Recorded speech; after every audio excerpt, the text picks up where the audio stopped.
ஒருமுறை யுதிஷ்டிரர் கிருஷ்ண பகவானிடம் கேட்கிறார், வளர்பிறை ஏகாதேசியான தேவசேனி ஏகாதசியின் விரதத்தை பற்றி கூறிவிட்டீர்கள்.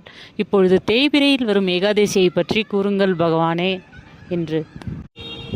கிருஷ்ணர் யுதிஷ்டிரரை நோக்கி, நாரதர் ஒருமுறை தனது தந்தையான பிரம்மதேவரிடம் கேட்ட அதே கேள்வியை நீ என்னிடம் கேட்கிறாய் யுதிஷ்டிரா. இதோ கூறுகிறேன் கேள். ஸ்ரவண மாதத்தில் வரும் தேய்பிரை ஏகாதேசிக்கு காமிகா ஏகாதேசி என்று பெயர். இந்த ஏகாதேசியில் விரதமிருந்து சங்கு சக்கர கதாதாரியான பெருமாளை வழிபடுவதால் தன் வாழ்வில் செய்த அனைத்து பாவங்களும் நீங்கும் என்று கூறுகிறார். காமிகா ஏகாதேசிக்கு ஒரு கதை உண்டு.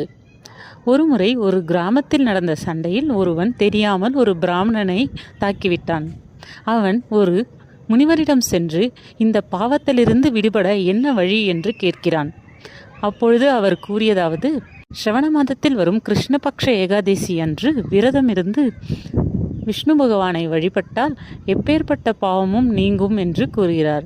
காமிகா ஏகாதசி அன்று மாறாக அவன் விரதமிருந்து விஷ்ணு பகவானுக்கு துளசியை படைத்து வழிபட்டு பாவத்திலிருந்து விடுபடுகிறான்.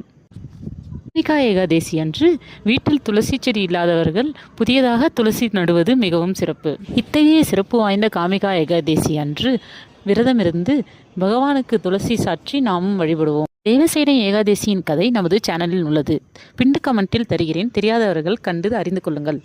இது போன்ற தகவல்களை மேலும் அறிந்து கொள்ள மறக்காமல் சேனலை சப்ஸ்கிரைப் செய்யுங்கள். நன்றி.